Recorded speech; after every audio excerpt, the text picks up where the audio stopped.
Buenos días, hermanos. Le damos gracias al Señor que estamos aquí en este día y vamos a comenzar. Nada más que tengamos listo el proyector. ¿Cómo están? ¿Bien? Los veo con cara de frío. ¿Qué tienen frío? Sí, ¿verdad? Está haciendo un poquito de frío. Bueno, vamos a orar mientras para poder comenzar, ¿ok? Te damos gracias, Padre, por estos momentos que tú nos das. Te damos gracias por este día.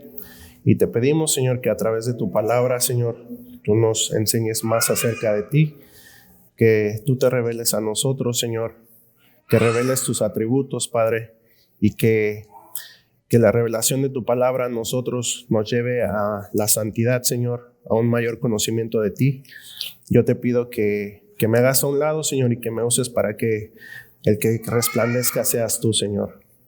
Te pedimos perdón por nuestros pecados, Señor, y te pedimos que en esta mañana nos enseñes, y todo esto te lo pedimos y te damos gracias a través de Cristo Jesús. Amén. Amén. Bueno, vamos a ver.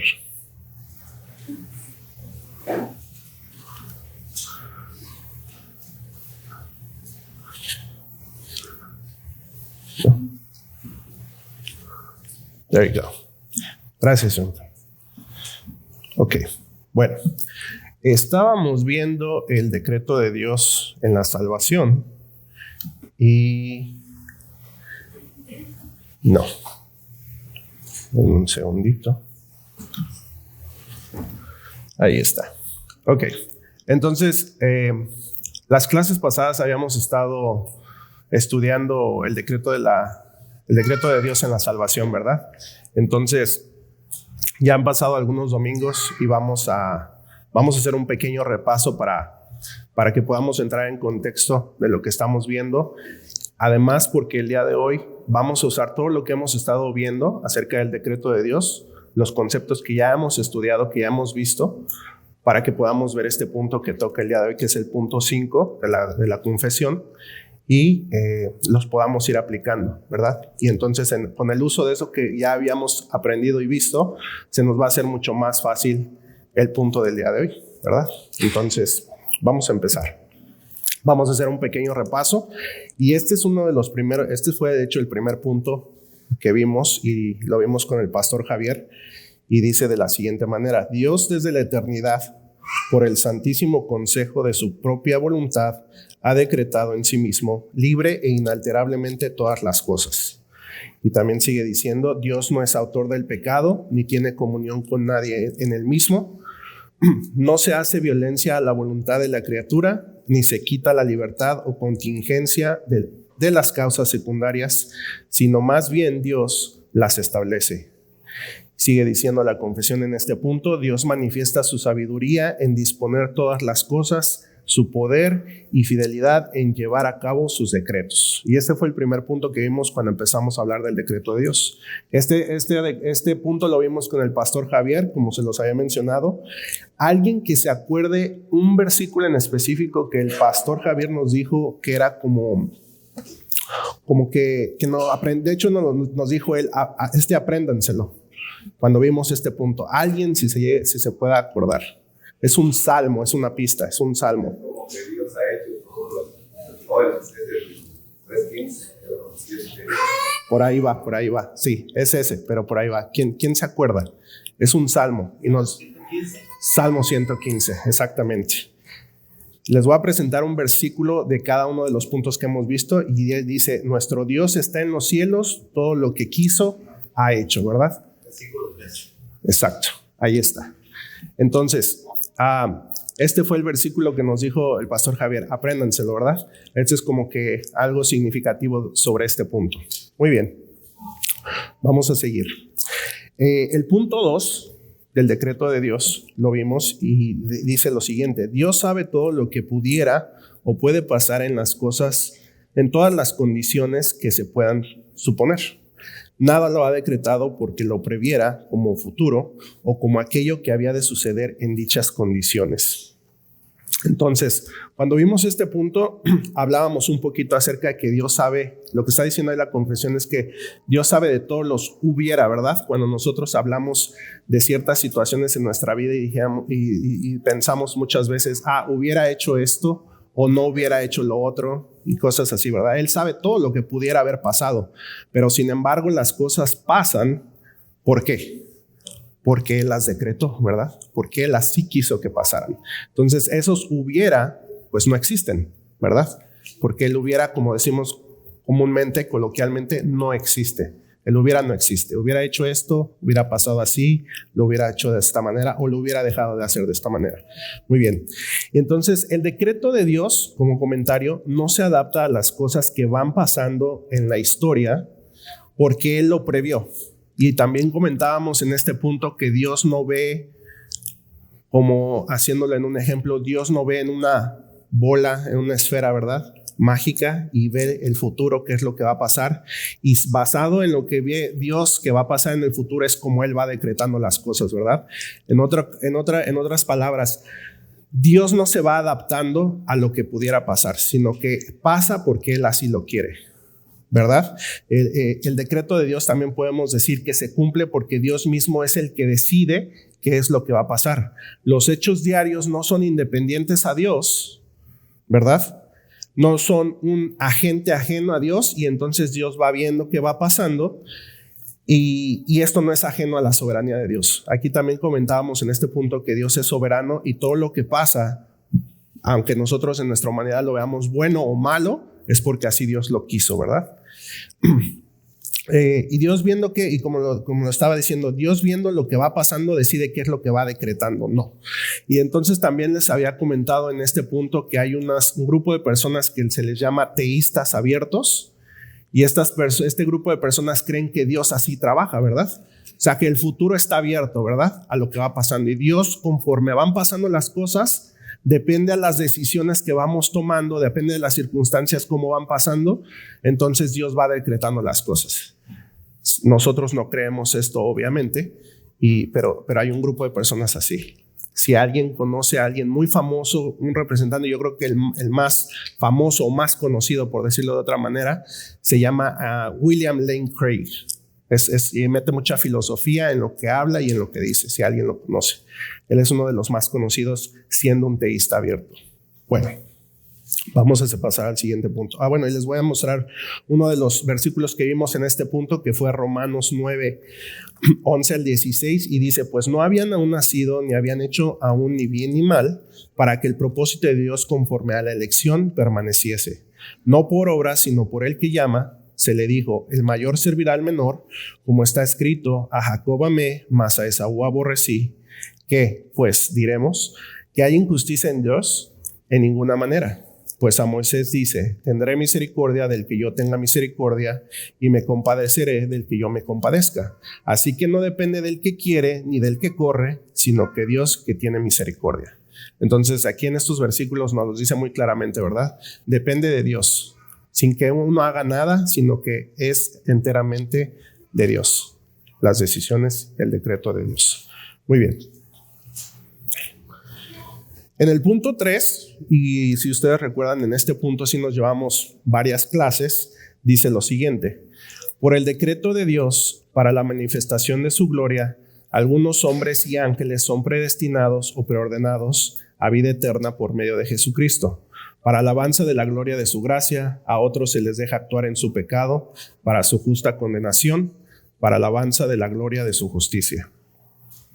Ahora, alguien que recuerde, en este sí nos llevamos como tres o si no 4 clases viendo este punto. ¿Alguien que recuerde algo acerca de esta clase? Les voy a dar una pista. Vimos casi todo Romanos 9, ¿verdad? Y empezamos en Romanos 8. ¿Verdad? ¿Qué se acuerdan? Porque esto fue algo ya más reciente. Estamos haciendo un repaso para que podamos usarlo el día de hoy, pero ¿alguien que se acuerde algo de esta clase? Ajá. Las divisiones en el calvinismo, ajá. El hipercalvinismo. Ajá, muy bien. Muy bien. Ajá. Vimos eso, el hipercarvinismo y el calvinismo ortodoxo en otras palabras, la teología reformada, ¿verdad? Que es la que nosotros sostenemos. ¿Qué más? La diferencia entre los llamados que analizan los versículos. Ajá. ¿Qué está ahí dentro? Sí está aquí dentro de eso, pero lo vimos más a detalle en el siguiente punto, en el 4. Pero sí tiene que ver eso, porque de hecho en este punto, si ustedes recuerdan, empezamos en Romanos 8 y precisamente vimos el término llamados, ¿verdad? Y les dije, recuerden este término aquí en Romanos 8, 29, 30, porque lo vamos a ver más adelante en Romanos casi al final de Romanos, ¿verdad? Y sí lo vimos, y después ya en el punto 4 vimos los diferentes tipos de llamado que la Biblia dice, tiene, ¿verdad? Muy bien. Ajá. ¿Se podrá aplicar los llamamientos en este versículo? Sí, en este punto sí vimos la palabra el llamamiento, sí. En general, Sí, ya más a detalle el llamado eficaz y todo ya lo vimos en el punto 4 en el siguiente, pero sí también se vio esa palabra y sí vimos, sí hicimos hincapié en esa palabra. Muy bien, muy bien. Bueno, en este punto que vimos de la confesión, vimos que tanto los que están ordenados para vida eterna como los que se les deja en su estado natural para justa condenación de Dios, Dios se está glorificando, ¿verdad? Tanto en un grupo como en otro. ¿Recuerdan? Y algo que hicimos hincapié y creo hizo comentario el pastor Valdés es que tanto en el grupo que es para gloria o para vida eterna, tanto el grupo que es para condenación, no hay en ninguno de los grupos no hay injusticia. Muy bien.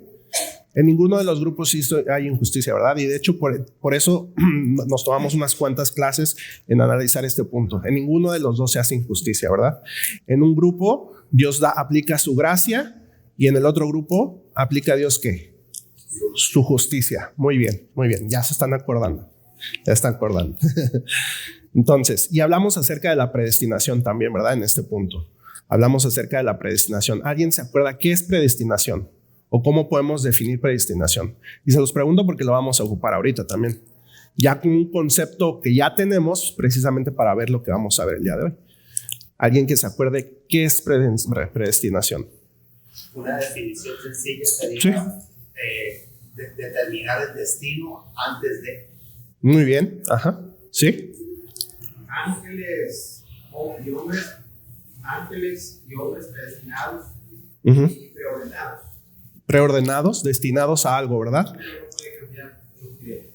Exacto, que no se puede cambiar y que es por el decreto de Dios, ¿verdad? Grupo de personas escogidas. Grupo de personas escogidas de antes de la creación del mundo, muy bien, para salvación, muy bien. Y eso ya es una definición, lo que nos lleva a ser una definición ya un poquito más concreta al tema que estamos viendo, ¿verdad? Muy bien. Entonces vimos predestinación y vimos doble predestinación, ¿verdad? Que es un mal entendimiento de la predestinación, ¿verdad? También para que lo tengamos en cuenta. Muy bien, y vimos, uno de los versículos que vimos en este punto fue Efesios 1, 5 al 6. Dice, en amor, habiéndonos predestinado para ser adoptados hijos suyos por medio de Jesucristo, según el puro afecto de su voluntad, para alabanza de la gloria de su gracia, con la cual nos hizo aceptos en el amado. Y ese fue vimos muchos, pero ese es uno de los que vimos también en ese punto. Muy bien. Punto 4, que fue la clase pasada cuando yo estuve aquí con ustedes, no el domingo pasado, sino la clase pasada, hace unos cuantos domingos, vimos esto y dice, estos ángeles y hombres así predestinados y preordenados están designados particular e inalterablemente, y su número es tan cierto y definido que no se puede aumentar ni disminuir. Ahora, pregunta, ¿por qué es tan cierto y no se puede ni aumentar ni disminuir? Y de hecho ya lo comentaron ahorita. ¿Por qué? ¿Cuál es el motivo por cual no puede aumentar ni disminuir? ¿Perdón? Porque Dios ya lo decretó así, que es el tema que estamos viendo, ¿verdad? Y ya lo vimos y lo vimos con varios versículos. Muy bien. Estos hombres de este punto que dice que son así predestinados y preordenados y que son alguien particularmente, son los hombres que vimos en el punto 3 anterior, ¿verdad? Se los voy a poner para que lo puedan ver. Ese es el punto 3, ¿verdad? Entonces dice, por el decreto de Dios para la manifestación de su gloria, algunos hombres y ángeles son predestinados.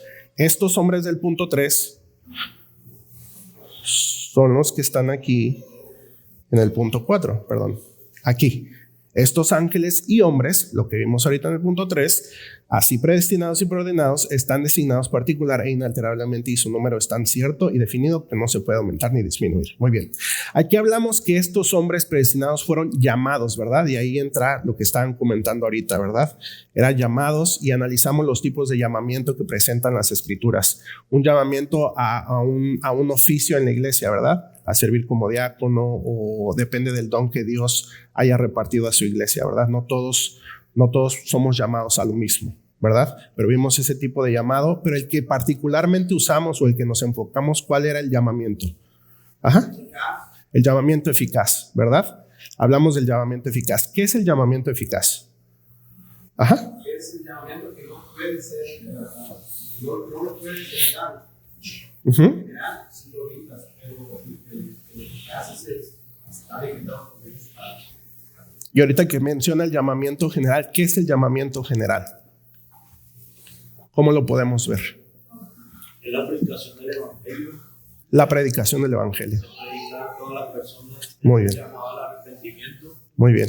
Y el eficaz, pues el que aplica el Espíritu Santo A un número particular de personas, que es lo que está diciendo.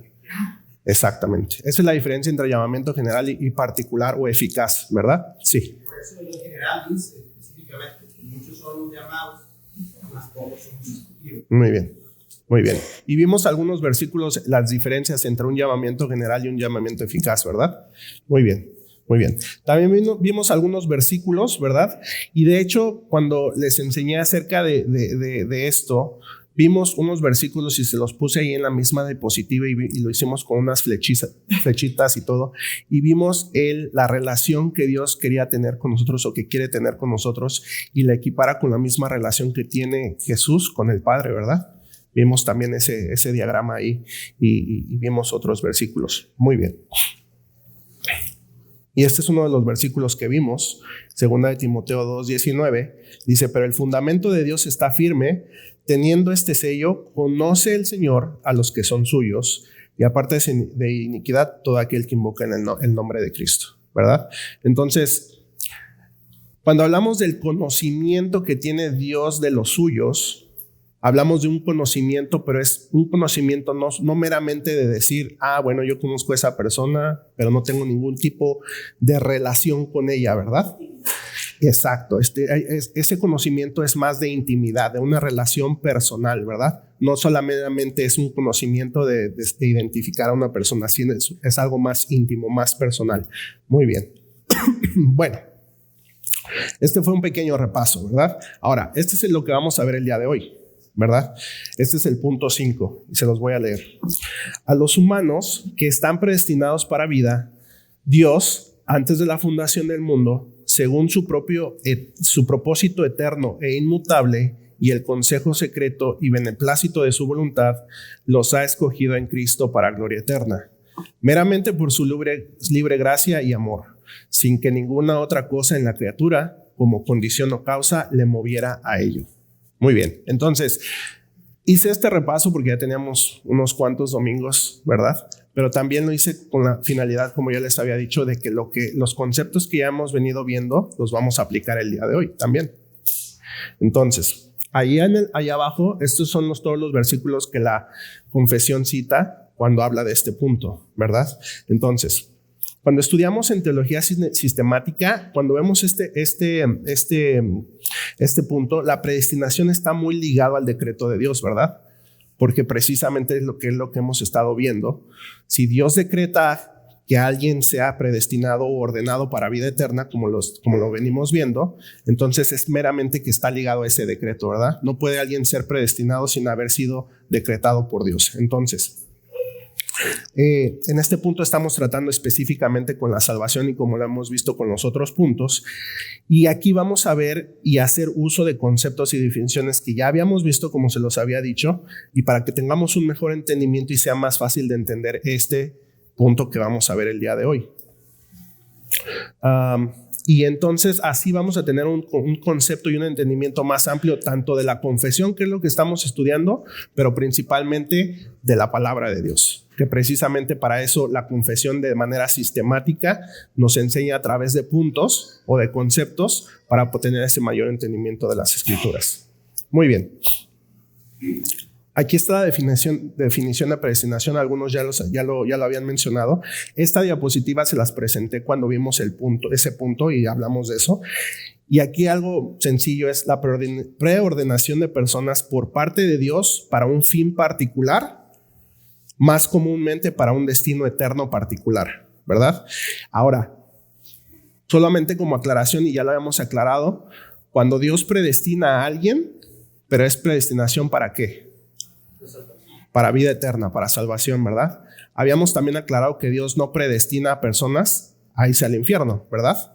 Esa era una diferencia. ¿Cuál es la diferencia entre las personas? Bueno, ya dijimos, ya lo mencioné ahorita. Las personas que son para vida eterna son predestinadas por Dios, y las otras personas, entonces, ¿por qué van al infierno?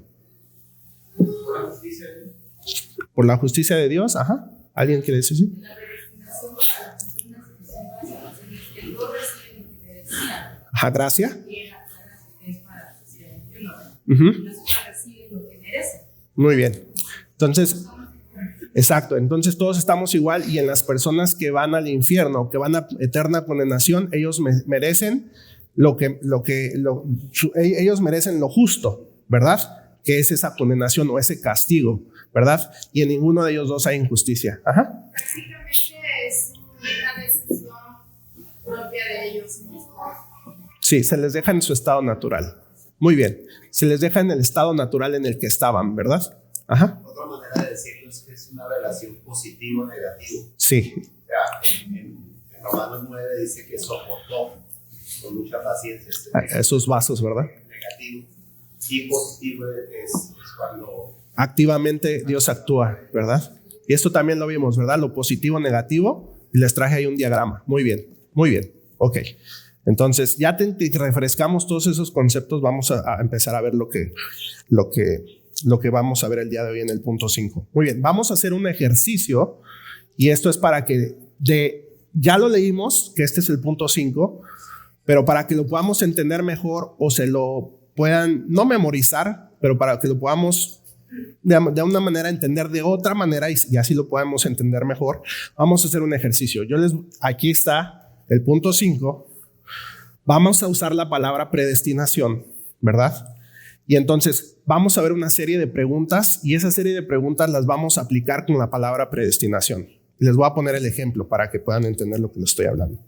Ok, ahí está la palabra quiénes, ¿verdad? Entonces, ¿cómo aplicaríamos eso? ¿Cómo sería el ejercicio? Bueno, ¿quiénes son predestinados? Aplicando la palabra predestinación, y por eso se las puse en medio. ¿Sí se alcanza a ver o está muy chico? Está bien, ok. Entonces, ¿quiénes están predestinados? Y esa es pregunta para ustedes. Todos, pero ¿quién? ¿Quién es todos? ¿Toda la humanidad? A los que llamó desde antes de la ofensa. los que él conoció. Y bueno, un tip, la respuesta ya está arriba. Todas las preguntas, la respuesta va a estar ahí arriba. Entonces está más fácil ahora ya todavía, ¿verdad? Ok. Ángeles y humanos. Ángeles y humanos, pero estamos hablando particularmente de las personas, ¿verdad? Ahorita. Sabemos los ángeles, y de hecho lo vimos en el punto 2. Pero particularmente en lo que nos concierne ahorita es en las personas, ¿verdad? Entonces, ¿quiénes son? Los humanos. Ahí está la respuesta, ¿verdad? Entonces, así es como va a ser el ejercicio. Entonces, apliquen esta pregunta con la palabra predestinación. ¿A qué fueron predestinados esos humanos? A salvación. Muy bien. A vida, ¿verdad? O a vida eterna. Muy bien. Los que están a condenación no fueron predestinados. De hecho, a ellos se les deja en ese estado natural, ¿verdad? Y lo que nos comentaba el hermano Fanor es que precisamente lo positivo y negativo, ¿verdad? Negativo es que Dios pasivamente a esas personas las deja en su estado natural, ¿verdad? Él no actúa en ellas, sino que las deja en el estado que estaban, y así van a recibir la condenación. Muy bien, entonces podemos decir que no a todos, ¿verdad? Bueno, a todos, podemos decir a todos, pero a todos los que predestinados, ¿verdad? No a todas las personas, para que no haya confusión. Muy bien. ¿Cuál es la causa de esta predestinación? Ahí está. ¿El decreto de Dios? ¿Cómo lo podemos decir de otra manera? Usando lo que está ahí arriba. Perfecto, muy bien. El propósito eterno, ¿verdad? Entonces estamos contestando una serie de preguntas para entender todo el enunciado de ahí. Y que es lo mismo, simplemente de una manera diferente. Muy bien. ¿Quién hace esto? ¿Quién predestina? ¿Y quién hace todo esto que estamos diciendo? Dios. Está fácil, ¿verdad? Dios. Muy bien. Siguiente. ¿Por qué? ¿Por qué predestina? ¿Por qué lo hace? Sin miedo, sin miedo. Sin miedo. Por su voluntad, beneplácito de su voluntad. Muy bien, muy bien. Por el beneplácito de su voluntad. ¿Qué significa beneplácito de su voluntad? Efesios lo define el puro afecto. Puro afecto de su voluntad. Y algo puro es algo que no está mezclado, que es de él solamente. Exactamente. Entonces, porque a él le complació hacer eso, porque a él le gustó hacer eso, porque él quiso hacerlo, en otras palabras, por el beneplácito de su voluntad. Muy bien. ¿En quién hizo todo esto? ¿En quién? En Cristo, muy bien, sin miedo. En Cristo, sí, en Cristo, muy bien. Lo hace en Cristo, ¿verdad? Todo esto él lo hace en Cristo. ¿Para qué lo hace? ¿Para qué predestina? Para su Gloria. A gloria no. Para vida y para gloria eterna, ¿verdad? Muy bien. ¿Cuál fue el motivo de esta predestinación? Gracias. Todas las respuestas están ahí, nada más es cosa de entenderlo. Y precisamente por eso hago este ejercicio, para que ustedes leyendo este enunciado tengan un mayor entendimiento contestando estas preguntas. Por su libre gracia y amor, muy bien, ¿verdad? Por su libre gracia y amor. ¿Hay alguna dependencia en Dios en predestinar y todo esto que vimos? ¿Qué dice ahí? ¿Cómo lo podemos contestar con el enunciado que está ahí arriba? Muy bien. Sin que ninguna otra cosa en la criatura como condición o causa le moviera a ello. En este caso, solamente Dios, ¿verdad? No hay nada en la criatura que lo mueva a hacer esto, ¿verdad? Entonces, bueno, ese fue un pequeño ejercicio para que pudiéramos entenderlo de otra manera y que se pudiera entender mejor. Muy bien. ¿Sí? Capítulo en el que estamos. Es el capítulo 3, o el punto 3, el decreto de Dios, y el punto 5 estamos viendo. Muy bien. Ahora, vamos a empezar a ver los versículos que cita el decreto de Dios, el punto 5, y este es uno de los que cita. Y de hecho ya lo vimos, si ustedes recuerdan. Dice, porque a los que antes conoció, también los predestinó para que fuesen hechos conforme a la imagen de su Hijo, para que Él sea el primogénito entre muchos hermanos. Y a los que predestinó, a estos también llamó, y a los que llamó, a estos también justificó, y a los que justificó, a estos también glorificó. ¿Se acuerdan que esto lo vimos antes de ver el punto 3, antes de ver todo Romanos 9, verdad? Que nos sirvió esto precisamente para entender Romanos 9. Entonces, ¿cómo se le conoce a estos versículos comúnmente? ¿Alguien sabe? La cadena de oro. Cadena de oro de redención, ¿verdad? ¿Por qué se le llama la cadena de oro de redención? ¿Por qué ustedes creen? Son dependientes. Exacto. Van unidos. Una cadena que está entrelazada, ¿verdad? Los eslabones no se pueden romper, no se pueden separar, ¿verdad? Entonces, solamente para verlo un poquito más, ¿cuál sería la palabra clave en estos versículos para poder entender que no puede separar? Es decir, si Dios llamó, ¿verdad? Y si alguien cree o piensa, alguien que no conoce de la doctrina o de la teología reformada y piensa que Dios llamó a todo el mundo, ¿verdad? Entonces, por consiguiente, con estos versículos, ¿qué tendríamos que concluir? Todo el mundo sería salvo. Exacto, el universalismo, ¿verdad? Que todo el mundo sería salvo, pero sin embargo sabemos que no todo el mundo es salvo. Entonces, por eso, de alguna manera se le llama la cadena de oro de redención. Estos son eslabones que no se pueden romper, ¿verdad? Una cosa la lleva a la otra. Ahora, ¿cuál es la palabra clave ahí? No. Todas esas son las consecuencias de Dios, ¿verdad? Pero ¿cuál es la palabra clave que une a todas estas acciones de parte de Dios? No. Esta es la que hace la unión con todas. También, aquí, ¿verdad? También, ¿verdad?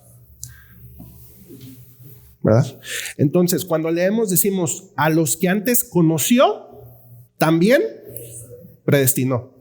No puedes romper esa unión. Ese es el eslabón que une, si lo pueden llamar así. O sea, también, si te conoció, también te predestinó. Si te predestinó, también te llamó, ¿verdad? Si también te llamó, también te ¿qué? Justificó. Si también te justificó, también te glorificó. No puedes separar una de la otra, ¿verdad? Muy bien. El micrófono, por favor. Gracias. Bueno, sí, mira, así como se está llevando a cabo este estudio y ya ven cómo lo disfrutan y cómo están aprendiendo, se está enseñando una doctrina que nos tiene aquí como iglesia. Estamos todos unidos por esta doctrina.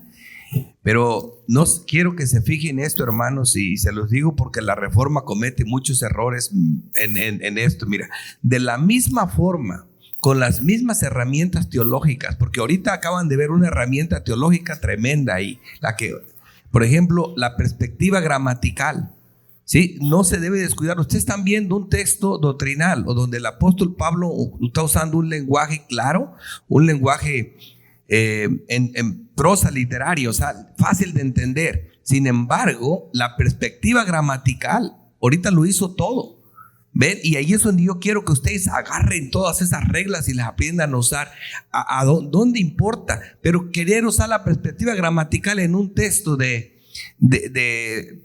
¿cómo se llama? De simbolismo, en un texto de allá del Antiguo Testamento, en una parte histórica, no es lo mismo. La perspectiva gramatical se ilumina en la doctrina, cuando son textos como estos tan claros.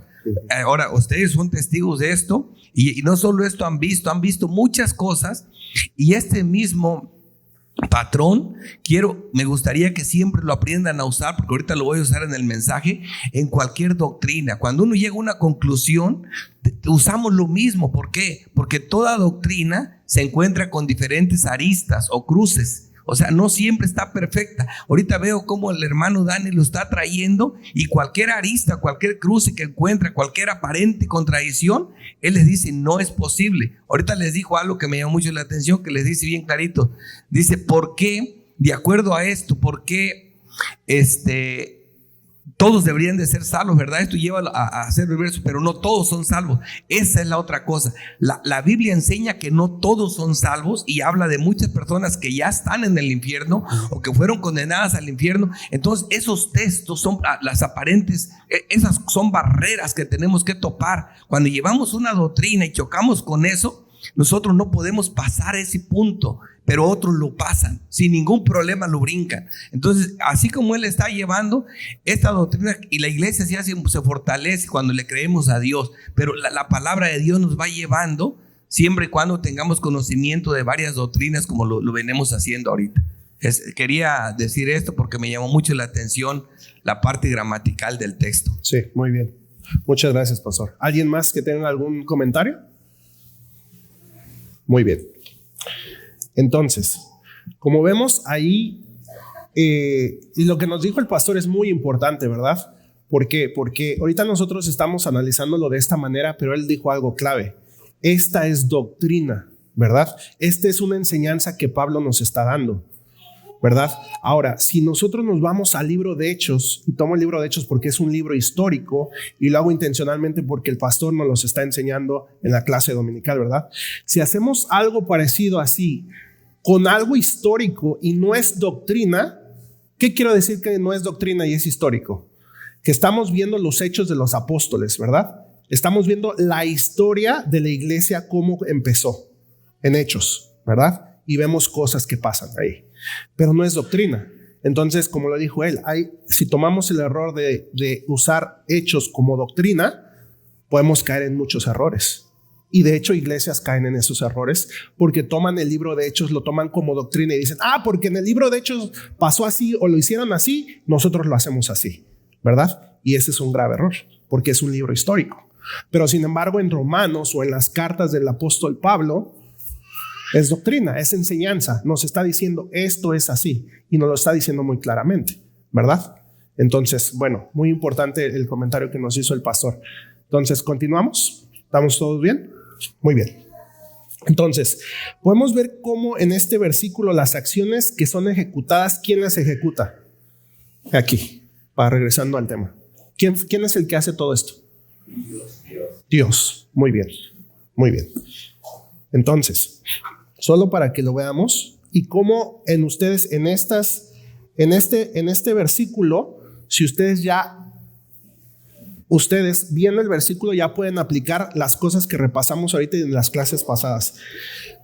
Ya vimos que es predestinación, ¿verdad? Entonces ustedes ya la pueden aplicar ahí, ¿verdad?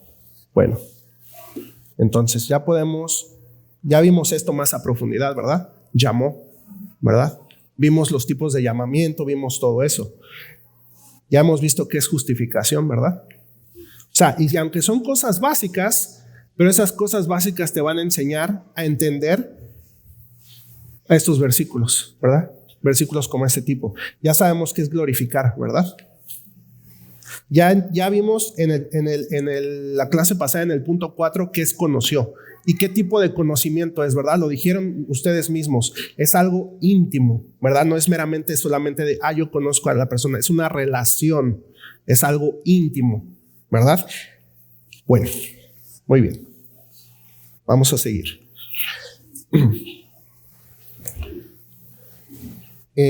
Ok, muy bien. Y aquí se los traigo otra vez. Este es uno de los tipos de llamamiento y ustedes mismos lo dijeron, es el llamamiento eficaz. Esta diapositiva también ya se las había presentado la clase pasada en el punto 4, solo para que recuerden. Y el llamamiento eficaz es conocido como también interno.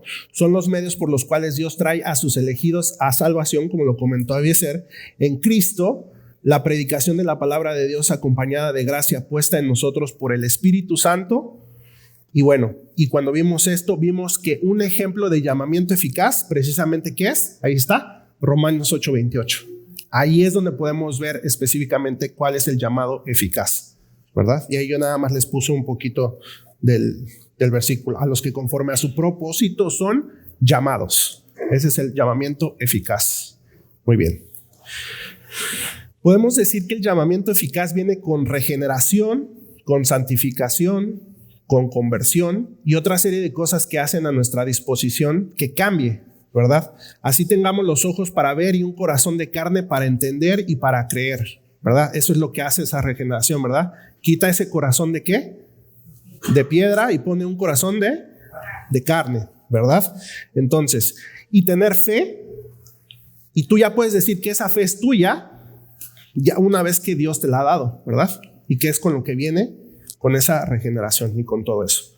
Muy bien.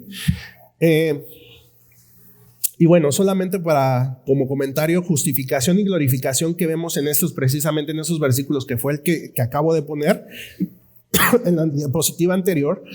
La justificación y la glorificación que era el resultado de toda esa cadenita, ¿verdad?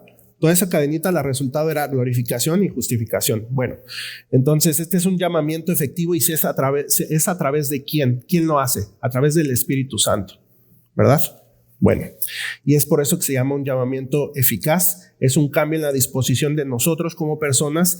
Cumple y hace la realidad el decreto de Dios en cada uno de nosotros, ¿verdad? Cumple y hace realidad el decreto de Dios en cada uno de nosotros. ¿Por qué? Porque el decreto de Dios, ¿qué decía? Que nosotros fuimos, ¿qué? Predestinados, ¿verdad? Y de eso conlleva otras muchas cosas. Muy bien.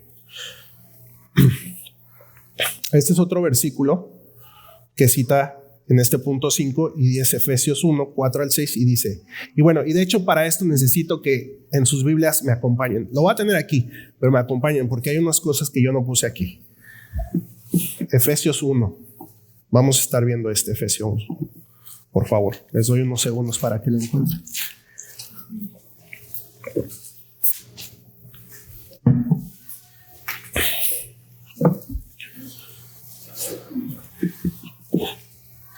Efesios 1 y la confesión cita del 4 al 6, ¿verdad?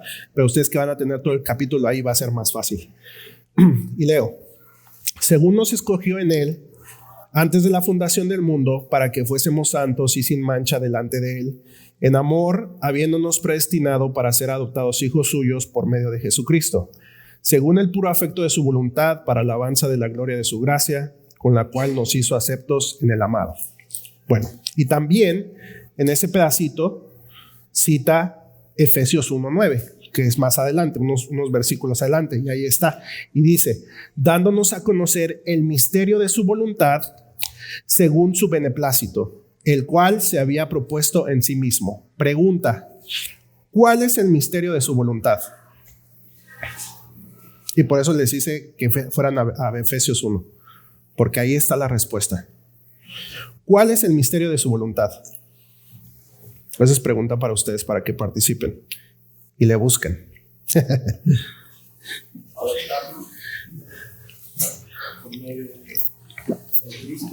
Si quieres, agarra el micrófono para que lo escuchen también. Gracias. Adoptarnos por medio de nuestro Señor Jesucristo. Adopción por medio de Jesucristo. Uh-huh. Ahora, cuando ustedes están viendo ahí Efesios 1, ¿qué versículos podemos decir? Este es el misterio de su voluntad, porque ahí no lo dice. ¿4? ¿Alguien dijo 4? A ver, 5. ¿Quién da más? El 6. Ok. Muy bien. Hasta ahorita vamos bien. El 6. Muy bien. ¿Qué otro? Hay 2 más. 7 y 8. Sí, 7 y 8 es como el complementar el 6, ¿verdad? Pero el 6 es la clave, sí. El 9, el 9 nos habla acerca que dice: dándonos a conocer el misterio de su voluntad, ¿verdad? Según el beneplácito, el cual se había propuesto en sí mismo. Pero no nos dice exactamente cuál es el misterio de su voluntad. El 10 y el 11. Muy bien. Léanos ahí, por eso les pedí que agarraran su Biblia. Miren, el 6. Dijimos que el 6. Para alabanza de la gloria de su gracia, con la cual nos hizo aceptos en el amado, que fue lo que dijo Abiezer. Esa es la primera. Recuerden que un misterio, cuando Pablo usa el término misterio, no es algo secreto que Dios no nos quiera revelar, ¿verdad? Sino que era algo que previamente en el Antiguo Testamento, ¿qué estaba? Velado, tapado, no estaba todavía revelado. No es que Dios tenga secretos y que diga: ay, no. O sea, no tengamos ese mal concepto de un misterio, ¿verdad? O algo místico, muy bien, exacto. Sino que era algo, una verdad previamente velada. Y eso es en el Antiguo Testamento. Pero ahora en el Nuevo Testamento se nos reveló. Y precisamente en el Antiguo Testamento no sabíamos eso, lo que dijimos en el versículo 6. Para alabanza de la gloria de su gracia, con la cual nos hizo aceptos ¿en quién? En el amado, en Cristo. ¿Verdad? Esa es una. Y luego, ¿qué más dijimos? 10 y ¿qué? 10 y 11. 10 dice: de reunir todas las cosas ¿en quién? En Cristo. De reunir todas las cosas en Cristo. En la dispensación del cumplimiento de los tiempos. Así las que están en los cielos como las que están en la tierra. Y versículo 11 dice: en él, asimismo, tuvimos ¿qué? Herencia, habiendo sido predestinados conforme al propósito del que hace todas las cosas según el designio de su voluntad. Ese es el misterio de su voluntad, ¿verdad? Entonces ahora ya saben cuál es el misterio de su voluntad. No es que el misterio siga siendo misterio, ya es algo revelado, ya es una verdad revelada ahora en el Nuevo Testamento, perdón. Y el 12 repite lo del 6. Muy bien, muy bien. El 12 repite lo del 6. A fin de que seamos para alabanza de su gloria nosotros los que primeramente esperábamos en Cristo. ¿Verdad? Muy bien, muy bien. Hasta aquí, ¿preguntas antes de que sigamos? ¿O comentarios? ¿Participaciones? ¿O están esperando el café para que...?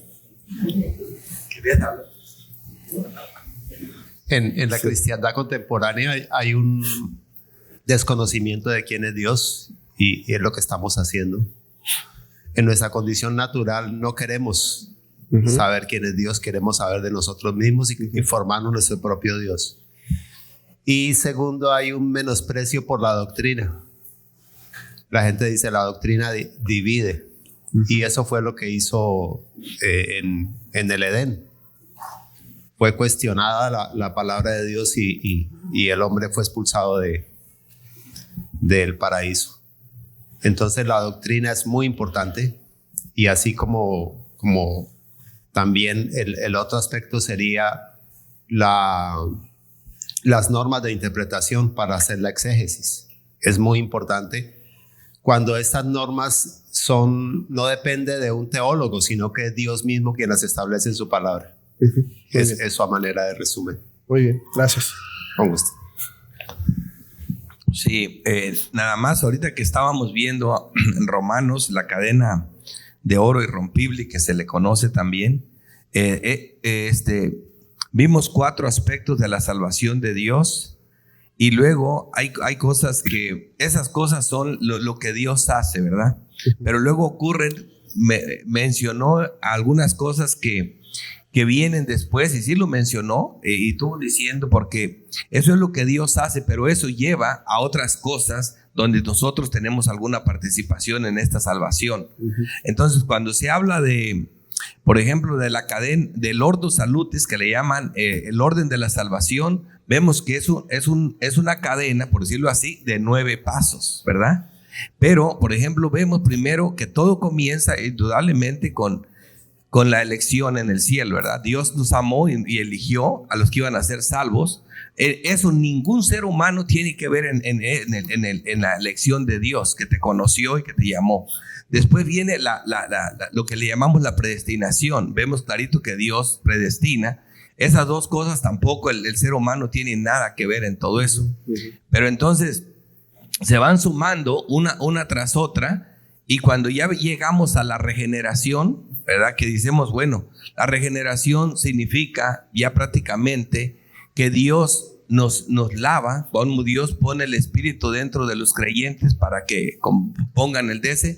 O sea, cuando les da el llamado eficaz, entonces Dios pone el Espíritu dentro del creyente, y el creyente ya responde a ese llamado por medio de la fe y el arrepentimiento, ¿verdad? Entonces son cosas que ya tenemos, y existe lo que es la conversión.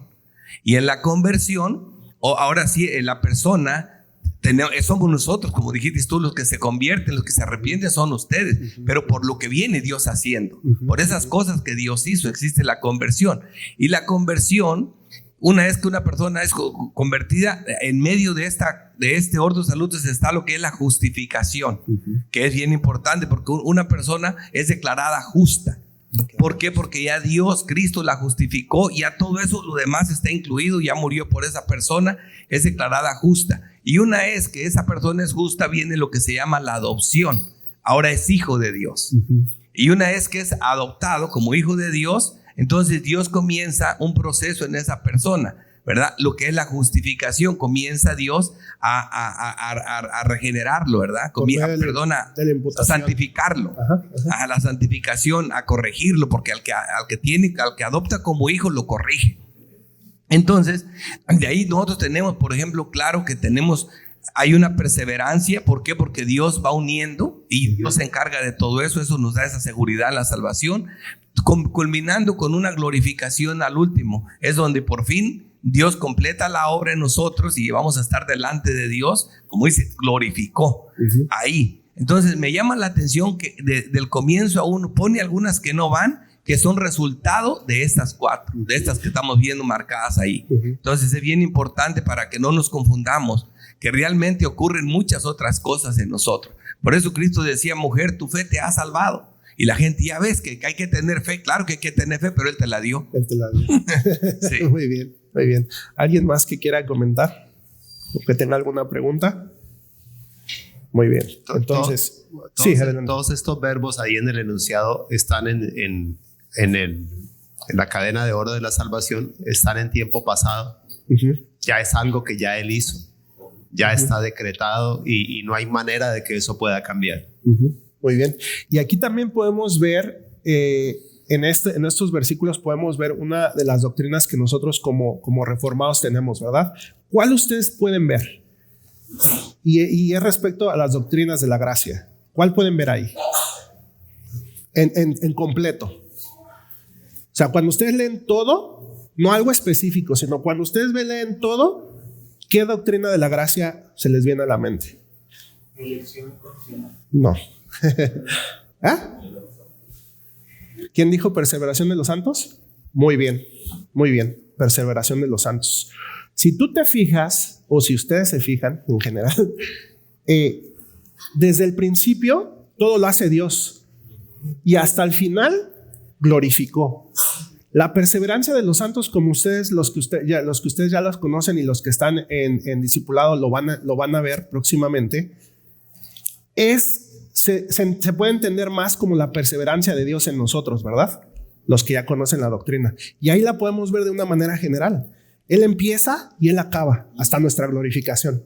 Esa es nuestra perseverancia. Es por eso que nosotros afirmamos que nuestra salvación no se pierde, porque Dios hace todo, del principio hasta el final, ¿verdad? Se puede ver y es bonito, ¿verdad? Muy bien. Ya se nos está acabando el tiempo. Vamos a continuar. Perdón. Adelante, sí. Adelante. Estando persuadidos de esto, de que el que comenzó la buena obra en nosotros la perfeccionará. La perfeccionará. Muy bien, gracias, hermano. Ya casi acabamos. Nos quedan 3 minutitos, vamos a tratar de acabar. Este es otro de los versículos que la confesión trae, y es 2 de Timoteo 1, del 8 al 9, y dice: quien nos salvó y llamó con llamamiento santo, no conforme a nuestras obras, sino según el propósito suyo, y la gracia que nos fue dada en Cristo Jesús antes de los tiempos de los siglos. ¿Antes de qué? Antes de los tiempos de los siglos. ¿Antes de qué? De la creación, de la fundación del mundo, ¿verdad? Antes de que nosotros existiéramos, antes de que el mundo existiera. Dios ya lo había decretado de esa manera. Muy bien. Y aquí también podemos aplicar, o no aplicar, sino podemos también traer a la mente Romanos 9, cuando vimos acerca de lo de Jacob y Esaú, ¿verdad? Aún antes de que no hubieran hecho nada bueno ni malo, antes de que hubieran nacido, a Dios a uno lo amó y a otro lo aborreció. Muy bien. Ya para terminar. Entonces, recuerden, este punto que estamos viendo, yo les había traído en la primera clase que yo empecé a darles en el punto 2, me parece que fue. Vean la segunda presuposición con la que empezamos. Veanla ahí. Dice: Él era el único presente en la eternidad pasada, por lo tanto no había nadie ni nada externo a Él que lo moviera o hiciera decretar de la manera en que lo ha hecho, ¿verdad? Y es precisamente lo que hemos visto. Él predestinó, Él nos llamó, Él nos conoció desde antes de ¿qué? De la fundación del mundo. Antes de que todos nosotros hubiéramos existido o haber hecho algo. Y ahí hay unos versículos para confirmar eso. Muy bien. Y por último, la confesión en el punto 5, que es lo que estamos viendo, dice al final: sin que ninguna otra cosa en la criatura como condición o causa le moviera a ello, ¿verdad? Y la confesión trae el versículo de Romanos 11, 5 y 6 y dice: así también aún en este tiempo ha quedado un remanente escogido. ¿Por qué? ¿O porque eran muy buenos? Por gracia. Y si es por gracia, ya no es por obras, ¿verdad? De otra manera, la gracia ya no es gracia. Entonces, ¿qué podemos decir? Que la gracia, ¿qué es? Gratis, ¿verdad? Es un regalo inmerecido, es gratis, no es forzado, no depende de nadie. La gracia no podemos decir: si le diste gracia a Abiezer, me la tienes que dar a mí. Eso ya es una gracia forzada, eso no es gracia, ¿verdad? Dios: yo he hecho esto, yo me he portado bien, yo voy todos los días a la iglesia, voy el miércoles, el domingo, yo oro todos los días, me tienes que dar gracia. ¿Sí o no? No. ¿Verdad que no? No son méritos. No es porque le haya otorgado la gracia a Dios a alguien, se la tiene que dar forzosamente a nosotros, ¿verdad? O a alguien más. De hecho, en nuestra vida diaria ni siquiera pensamos así. Si en un juicio, o si a ustedes les ha llegado a tocar ir a corte porque les dieron un ticket o una multa por exceso de velocidad o porque se pasaron un alto X y están están todos reunidos ahí, ¿verdad? Y los va llamando el juez. Y al juez a ciertos les dice: ok, queda olvidado esto, se va. Es forzoso del juez que tenga que hacer lo mismo que hizo con esa persona, con todos los que están ahí. Ni siquiera nosotros pensamos en nuestro diario vivir así, ¿verdad? Ni nosotros, entre nosotros no vivimos así. ¿Por qué pensamos muchas veces que Dios tiene que hacerlo de esa manera, o queremos que Dios lo haga de esa manera, si nosotros mismos no vivimos así. La gracia, es gratis, viene solamente de Dios. Muy bien. Y si por obras, ya no es gracia. De otra manera, la obra ya no es obra, ¿verdad? Si tú obraste, entonces ya no es gracia, es ¿qué? El pago por lo que hiciste. Así como cuando trabajas, ¿verdad? Es una deuda. Así como cuando trabajas, estás esperando recibir un cheque por lo que hiciste. Eso no es gracia. Ese es el pago por lo que trabajaste. Muy bien. ¿Preguntas o comentarios para terminar? Adelante. Nada más tengo como una pregunta y es que, o sea, el ejemplo que acabas de dar ahorita del juez, ¿verdad? Pensamos razonablemente que él debe hacer justicia y bueno, él hace como él quiere, ¿verdad? ¿Qué es lo que inclina a las personas que no conocen esta doctrina a rechazarla, la predestinación? Porque dicen, no, Dios no puede escoger a uno y rechazar a otro, o sea, ¿sí? Entonces, ¿qué es lo que de pronto crees tú o el pastor? ¿Qué es lo que hace que estas personas no... Y de otras denominaciones son creyentes, ¿sabes? Y pueden creer, pero rechazan esta verdad. Hablando específicamente, todos somos diferentes, ¿verdad? Pero lo que yo puedo decir es que, hablando específicamente de las personas en otras iglesias o en otras doctrinas, es el mal entendimiento de la doctrina que los lleva a eso. Que los lleva a un entendimiento de que Dios tiene que salvar a todos. Si dio gracia a algunos, tiene que ser a todos, pero por el mal entendimiento de las escrituras. Ahora, en casos específicos, pues sería un poquito difícil decir, pues esta persona cree así y así. Pero creo que en nuestra actualidad, creo que el ataque que yo veo más en otras iglesias o en el ataque hacia las escrituras es lo que se está dando más ahorita. De hecho, quieren desligar el Antiguo Testamento del Nuevo Testamento, como que decir, ya es obsoleto el Nuevo Testamento, ya lo que trae ahí como que a mí solo dame a Cristo y ya, con eso tengo todo, ¿no? Pero el Antiguo Testamento apuntaba a Cristo. Todos los sacrificios, toda la ley de Moisés. Ahorita en nuestro devocional en mi casa estamos viendo Levítico y estamos viendo todas esas leyes, ¿verdad? Y vemos cómo estamos viendo cómo que, y si el que tiene lepra, y si se sentó ahí, eso es impuro, y si tú lo tocaste, tú eres impuro por tanto tiempo, y se tiene que salir del campamento y tanto, y dices, bueno, ¿por qué tantas reglas? Bueno, nos quiere enseñar cómo es la gravedad del pecado, ¿verdad? De una manera física visible, de cómo contamina el pecado. Entonces, cuando tú ves todo eso, y tú ves el daño que hace el pecado, y tú luego ves que el Cordero tenía que morir por ese pecado, y apuntaba a ese Cristo que había de venir. Entonces, quieren desligar el Antiguo Testamento del Nuevo Testamento. Es el mal entendimiento, porque también interpretan muchas veces el Nuevo Testamento, lo quieren interpretar con el Antiguo Testamento, y es al revés, porque la revelación de lo que estaba oculto o de esos misterios que había en el Antiguo vienen a ser revelados en el Nuevo Testamento, y ya es la culminación del Evangelio. Por eso ya nuestra Biblia está completa, ¿verdad? Porque lo que tuvo que haber sido revelado ya fue revelado, ¿verdad? Con el Nuevo Testamento. Entonces, creo yo, en términos generales, para también, si el pastor quiere mencionar algo, es el mal entendimiento de las escrituras, que les lleva a eso, que les lleva a exigir y a decir que la gracia tiene que ser para todos, que Dios salva a todos, que todas esas malos entendimientos, la doctrina, más que nada. Sí, así es como dice, pero mira, la única forma, no justifico a estas personas, pero los quiero entender un poco. ¿Por qué? Porque el Dios que ellos supuestamente adoran no es el mismo que ahora adoramos nosotros.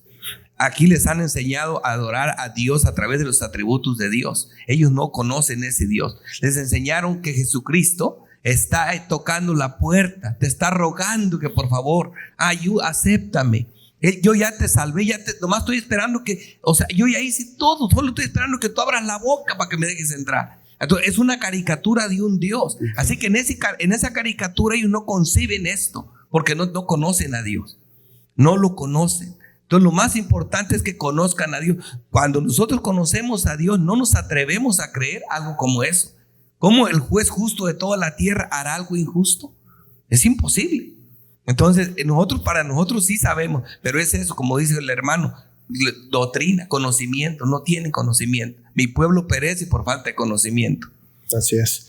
Así es. Bueno, vamos a terminar este estudio con una oración para poder entrar en el descanso. Padre, te damos gracias por estos momentos que tú nos das. Te pedimos que tu palabra no regrese vacía a ti, Señor, que nos haya enseñado, que nos haya consolado, redarguido, que nos haya hecho conocerte un poquito más, Padre, porque tú eres un ser eterno que jamás podemos llegarte a conocer por completo, Señor. Pero lo que tú has revelado en tu palabra, Señor, que es para nosotros y para nuestros hijos, que podamos entenderlo, Señor, que podamos aplicarlo también a nuestras vidas. Te damos gracias por este estudio y te pedimos también, ahora que nos disponemos a la predicación de tu evangelio, Señor, que llegue a cada uno de nuestros corazones, Padre, y que sea para tu honra y tu gloria. Todo esto en el nombre de Cristo Jesús te lo pedimos. Amén. Amén.